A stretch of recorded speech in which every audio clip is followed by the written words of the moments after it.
Assalamualaikum warahmatullahi wabarakatuh. Selamat malam pemirsa, welcome back to the Fars Nova Show. Obrolan tanpa batas, inspirasi tak terbatas. Ya, bintang tamu kita di malam hari ini seorang pemuda yang sempat viral pada masanya karena satu kata yang kontroversial diperdebatkan di mana-mana. Namun sekarang katanya terjun ke dunia politik dan juga jadi trader Bitcoin. Siapa dia? Ladies and gentlemen, enjoy the show.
Please welcome Lutfi Anjay Agizal. Halo. Malam bosku. Bentar. Lutfi. Tadi gua ngeliat tuh di awalan kayak ada yang kurang gitu. Apa sih? Nah, coba kacamatanya sini. Kacamatanya. Iya. Gak mahal kok kayak punya bapak. Enggak, kita bersihin dulu. Ya dipakai. Jadi kayak siapa nih? Aku sedih. Kan emang kan ngeselin kan orangnya? Enggak, masalahnya tadi kotor gitu. Kotor. Ini yang Iya. benar, Lutfi gitu. Agizal everybody. Halo. Silakan duduk. Bro Lutfi Agizal, thank you Yes. banget udah hadir di The Fars Nova Faris. Show di tengah kesibukannya yang sekarang sudah menjadi family man, lalu juga sudah menjadi trader kalau saya lihat, dan kalau nggak salah abis beli apa gitu yang listrik ya, apa sih itu, ya kan? Sebenarnya itu bukan flexing ya, Apa tapi sih? mendukung program pemerintah. Oh, Karena beban subsidi terbesar yang tanggung pemerintah adalah BBM. emang jago ngeles Lutfi Agizal. Iya. Tapi kebetulan yang agak bagus. Iya, emang bagus banget sih, saya pengen. Iya. Lutfi Agizal, ini sebelum kita ngobrol-ngobrol lebih jauh, ini kan dulu pernah viral dan terkenal sampai kayaknya nih disebelin sama semua orang. Kayak tadi aja awal masuk udah ngeselin, ya kan? Nah, kita mau tahu tanggapan dari masyarakat soal Lutfi Agizal yang memviralkan kata Anjayani. Anjayani. Ya, ini dia, ada tanggapan pro dan kontra. Siap. Kurang tahu sih. Kalau kata-kata anjay tahu sih. Oh iya tahu. Kayaknya itu kata-katanya nggak terlalu kasar juga. Oh jadi nggak setuju dong ya, dia ngapain sih kayak gitu ya Iya. mempermasalahkan kata anjay? Kurang tahu di sosial medianya sih Kak, nggak ngikutin. Mungkin banyak privilege-nya lah ya kalau artis masuk politik, udah banyak yang kenal, jadi kayak gampang gitu loh. Tidak bisa, sebenarnya kurang ngikutin kayaknya aduh maaf banget nih Kak, kayaknya kurang ikutin deh viral yang itu. Pertama sih yang untuk masuk ke dunia politik ya, untuk pertama menurut pandangan saya sih kita nggak tahu ya niat seseorang untuk masuk sebuah komunitas ataupun ikut suatu organisasi, kan itu kita nggak tahu mereka itu punya niat apa dulu. Jika dasar beliau atau siapa tadi Lutfi Agizal punya memang kemauan dan juga dia memang fokus, itu sebenarnya nggak ada bisa dipermasalahkan, karena biasa juga kita bisa tahu dalam ilmu psikologi juga keadaan bisa berubah kapan saja. Jadi menurut saya oke aja, yang penting kan kita tahu bahwasanya nanti mungkin ketika Lutfi Agizal ini masuk dunia politik emang harus benar-benar bertanggung jawab dan juga menjaga amanahnya aja, gitu aja ya kan. Oke, makasih ya Kak. Sama-sama. Iya, itu dia. Itu dia. Tanggapannya, Bro Lutfi. Saya setuju dengan program makan gratis. Oh, dia tadi. Biar apa? Ini cocok. Ini yang tadi. Iya, ini sangat-sangat cocok gitu. Karena beliau kurang ini ya, kalau aku lihat agak kurus, mungkin nggak sempat makan siang. Jadi dengan ada program makan gratis itu makan siangnya jadi teratur. Iya, benar, Siapa benar, tahu benar. lebih berisik kayak kita ya men. Iya. Gitu Kita loh. kelewat berisi Kita sih, kelewat bro. berisi. Iya. Nah, dari kata-kata pada saat itu kan banyak ya slang word Indonesia. Kenapa anjay? Ini kita flashback dulu nih berarti. Jadi dulu itu ini sebenarnya korban COVID ya men. Iya. Jadi 2014 gua hijrah ke Jakarta sampai 2017 gua jadi skuter men. Skuter Saat itu selebritis kurang terkenal. Iya. Terus sampai 2018, 19, 20 gua pacaran sama anak salah satu diva Indonesia. Sebut. Ya you know lah. Iya. Ibu Iis Dahlia anaknya. Gue yes. pacaran selama 5 tahun. Yes. Waktu itu sempat hampir ke jenjang yang lebih serius. Yeah. Karena gue habis lulus kuliah. COVID. Yes. COVID semua PH nggak bisa syuting. Mau nggak mau PH itu pada ngepotong kurang lebih 30-50%. Loh, berarti Tawaran. sebelum lu viral anjay itu emang Gua lu udah syuting? Dan gue harus bilang gue sampai FTV itu dikontrak 250 judul. Coba siapa sih seorang Lutfi Agizal sebelum anjay itu? Sebelum Gua tadi pemain lanjutin FTV. itu ya? Pemain FTV? Gue main FTV. Awal mulanya? Awal mula gue main FTV, film gue dulu itu Hotline 666. Terus gue banyak kan di FTV sama di sinetron. Yang paling banyak ini boleh nyebut salah satu TV? Boleh dong. Gue kalau di TV tuh di MNC Picture itu gue mostly 25 judul sinetron adalah. 25 judul? Ya, di tahun itu ya. Lo itu yang belum banyak diketahui masyarakat Itu, kayaknya. makanya. Mungkin kalau dia ngeliat kurusnya gue pas dia tuh, lah Kok oh ini Vino G. gitu loh. Bastian Iya, katanya ya. tadinya 11-12 Vino G. Bastian, juta lah ya. Tapi ternyata Vino Badut bro. Wah, Vino Badut. Gitu ternyata Lutfi Agizal bukan tiba-tiba terkenal enggak. karena anjay, ternyata emang lalu udah main film. 2017 koreksi, kalau gue salah itu gue lupa tahunnya. Gue dapat sinetron di Indosiar. Iya. Pemain bintang utamanya ada Maxim Buter, pacarnya Luna Maya. Iya. Ceweknya itu anaknya Iis Dahlia. Iya. Dan satu lagi peran utamanya gue, bertiga. Cinloknya di situ tuh. Cinlok di situ tuh. Nah, ini Cinlok. Gue nggak tahu ini anak siapa nih dulu. Iya. Oh, ya pacar-pacaran aja karena Kumisan nggak tapi pas itu dilihat? Kayak belum, kayak mamahnya? Belum. Oh belum. Episode ke-10 mamahnya sama keluarga baru datang. Gue udah deket. Ternyata anaknya Iis Dahlia. Aduh, majulah. Ngincer apanya sih? Kok begitu tahu anak Iis Dahlia baru mau maju? Iya, awalnya sempat grogi men. Grogi. Aduh, tapi karena anaknya kecintaan sama gue pada saat itu. Saat ya. itu, betul dong. Maaf ya istriku, anak-anakku. Iya. Kita ada bicara fakta. Saya kenal lagi sama Bu Negara. Ya.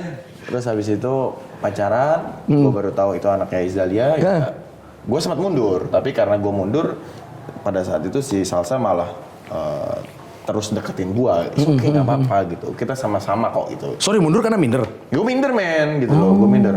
Coba lu pacaran sama anaknya Artis terkenal lah. Anaknya Diva Dangdut mungkin anaknya Yuni Sarah. Iya. Pastilah ada dong. pesan. Iya benar. Perintis bukan pewaris kan. Iya. Masalahnya kan masih kelasan skuter ya. Iya. Saat itu. Pada saat itu gue perintis, yang satunya pewaris gitu. Pewaris. Berat, gitu. Iya. Ya udah, dia merangkul gue. Ya udah kita jalan 5 tahun. Sampai akhirnya gue lulus kuliah S1 psikologi. COVID. Ih, psikologi. Terjadilah itu. Semua PH gue sempet contoh pada saat itu gue inget banget satu episode gue itu gue harus sebutin karena ini kisah story gue. Iya. 5.500.000 per satu episode. Itu penurunan atau malah Pada saat itu diturunkan jadi 50%.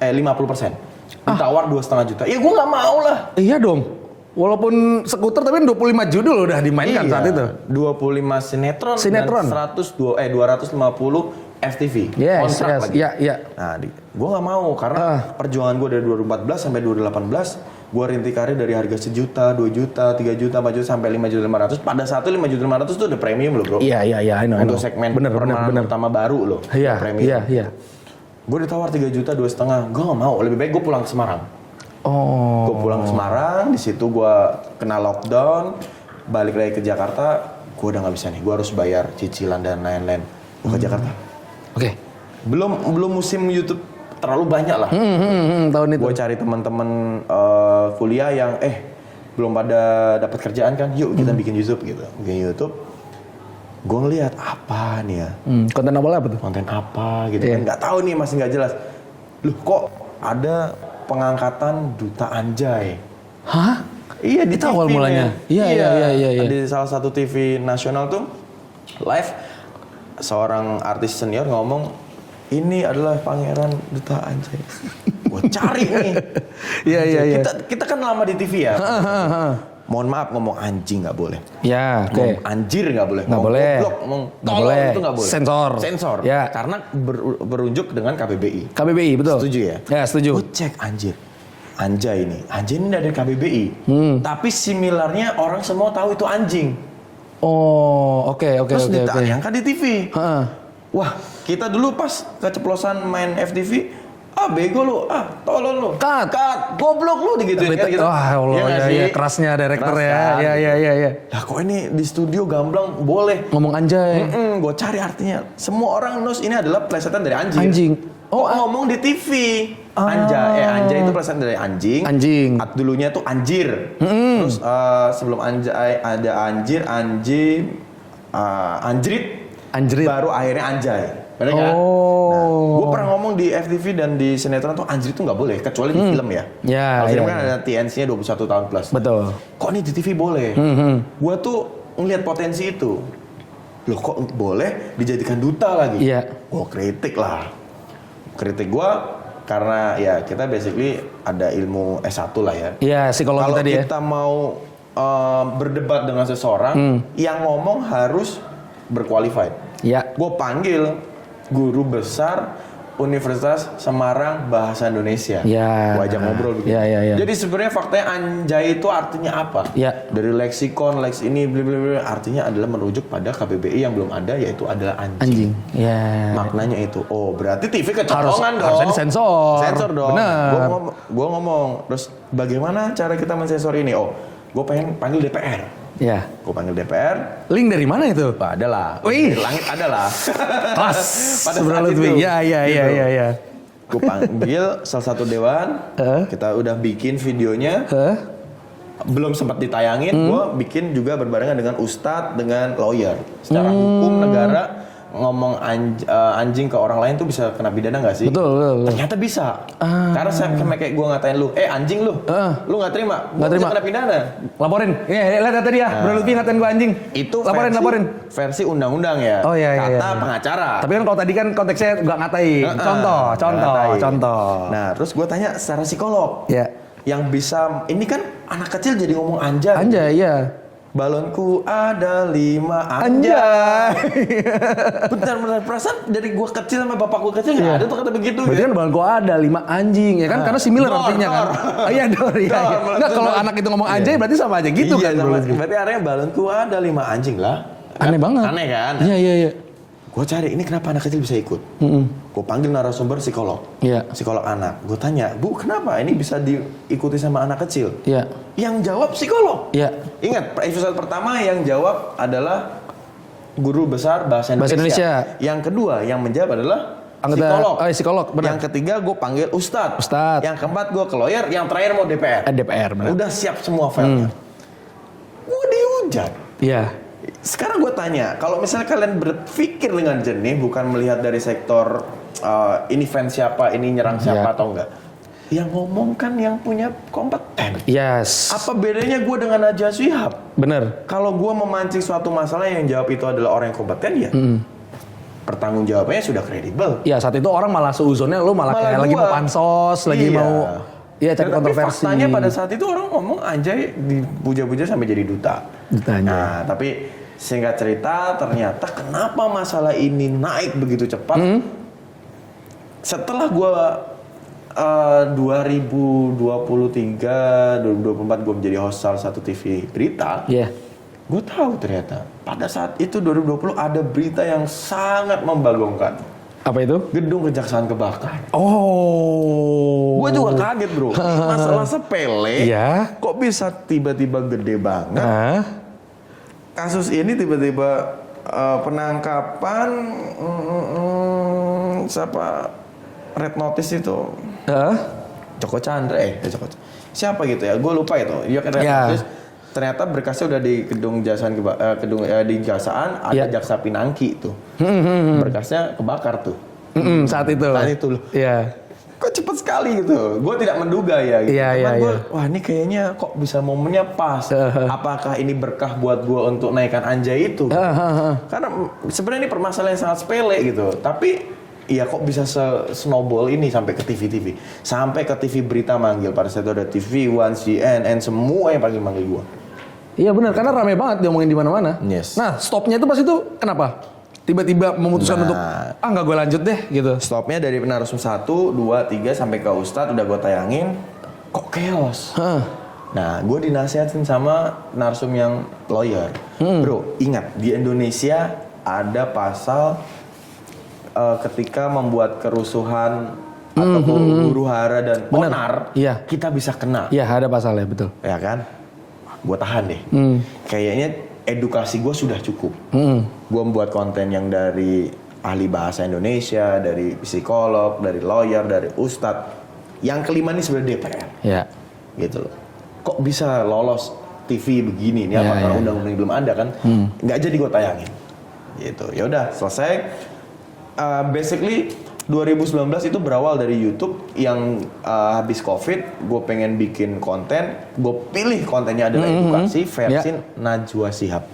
Makanya di bumper in gue itu mirip caranya Najwa Shihab di bumper innya. Itu sebenarnya. Itu dia. Adopsinya dari situ. Ya. Dan sekarang kan gue lihat-lihat udah mulai merambah ke dunia politik. Yes. Pernah juga jadi tim ses di salah satu paslon. Yes. Nah, awal mula gitu kayak turning point-nya itu kapan dan kenapa tiba-tiba mau memulai ke dunia politik? Jadi pada saat rame Anjay itu sudah selesai, gua dipanggil sama mentor gua namanya Mas Eko Patrio. Mas Eko Patrio sekarang jadi sekjen Partai Amanat Nasional. Ya. Dulu tuh manggil gua, "Yuk, lu itu orang yang berbibit untuk di politik. Kenapa? Cara berpikir lu sangat cerdas, cara pengemasan lu sangat cerdas dan benar. Kalau lu mau mengkritik sesuatu, lu panggil orang yang berkompeten, itu udah benar." Jujur, cara itu jarang dipakai loh. Kecuali kalau kayak jurnalis kan dia harus kayak dari A1 lah kalau narsum. Dan lu udah menerapkan Nah, itu. gue menerapkan itu. Bener. Tapi orang ngebully gue Salut gue, gitu salut loh. gue. Karena gue baru tahu nih. Nah. Jujur gue salah satu yang ngebully juga lah dulu. Karena kan kita belum kenal. Nggak apa-apa. Iya, ternyata alasan dibaliknya kayak gini gue salut. Jadi bener. dulu itu bulianmu adalah rezekiku. Ya, itu dia makanya ya makin viral makin anjay. Terus. Nah, Akhirnya tahu nggak kenapa sampai detik ini gue itu nggak dilaporkan oleh siapapun? Karena gue bermain dengan zona yang sangat benar. Iya. Dari ilmu jurnalistik pun yang ngomong bukan gue, orang yang kredibel. Jadi orang mau masalahin gue nggak bisa, tapi karena kegaduhan itu gue berhenti. nah itu Gitu loh. karena udah mulai ada unsur-unsur. Unsur kegaduhan gue berhenti. Jadi Kegaduhan. kan orang nggak bisa laporin gue. Iya. Kalau misalnya ini terjadi lagi ya kan gue udah nggak lanjutin kontennya. Gitu. Benar. Tapi belum ada sempat laporan kan saat itu? Belum ya? Hampir katanya. Hampir, iya. Berpotensi lah kalau kata si lawyer Iya, ya. kata si Lord ini berpotensi loh kalau terus menerus gitu karena sampai sebulan lebih itu Iya, di TV nasional. Nah, Mas Eko ngajakin gua, beliau ngasih tahu bahwa kalau lu punya ide yang cemerlang, tujuan lu apa sih anjay? Ini kenapa sampai TV? Lu harus jadi DPR. Karena everybody can benerin sesuatu apapun tentang negara ini, tentang aturan. Kalau lu bukan DPR, lu nothing. Iya. Bener nggak sih? Berarti Mas Eko ngeliat potensi di Lihat diri situ, lo. lihat di situ. Nah, Iya. cara berpikir gua, cara pengemasan gua, Mas Eko melihat potensi itu. Bener, lu nggak sembarangan asal ngeviralin. Anjay, gua nggak setuju nih, apa? Iya. Karena kata-kata ini ternyata dari kata anjing, Iya. similarnya. Tapi lu pinternya dengan cara jurnalistik tadi. Iya. Lu pakai ahli-ahlinya. Yes, tapi Smart move. gua kemas dengan balutan entertain. Iya. Jadi kontennya edukasi, ngeselin gua di Instagram. Iya. Ngeselin kan boleh dong. Iya. Hak segala manusia dong. Kan ini jadi rezeki juga itu ngeselinnya Iya, kan. Jadi kan brandingnya, misalnya. Brandingnya. Reza Arab dengan brandingnya seperti itu. Yes. Yonglek brandingnya dengan seperti itu. Yeah. Gua brandingnya seperti itu. Tapi isi branding gua, ya gua nyebelin supaya orang atraktif ke gua, ngelihat YouTube gua. Yeah. Hasil itu. Iya. Kemakan ya. Gue pernah YouTube pecah reach itu sampai melebihi Raffi Ahmad. 390 juta akun reach Instagram. Konten apa itu? Itu selama aja, selama 1 bulan. Reach Instagram gue. Dan itu cuman bertahan 1 bulan itu aja sih, habis itu ngedrop. Oke. Nah, menarik banget. Ini Lutfi Agila ternyata gue baru tahu. Lutfi, ya Allah, Nggak dibalik apa-apa. anjay itu. Sorry nih gue dulu ngehujat ya, ternyata orangnya. Ya, Justru keren gue lah. sih berharap Jadi gini ya, dulu tuh gue berharap banget orang menghujat gue.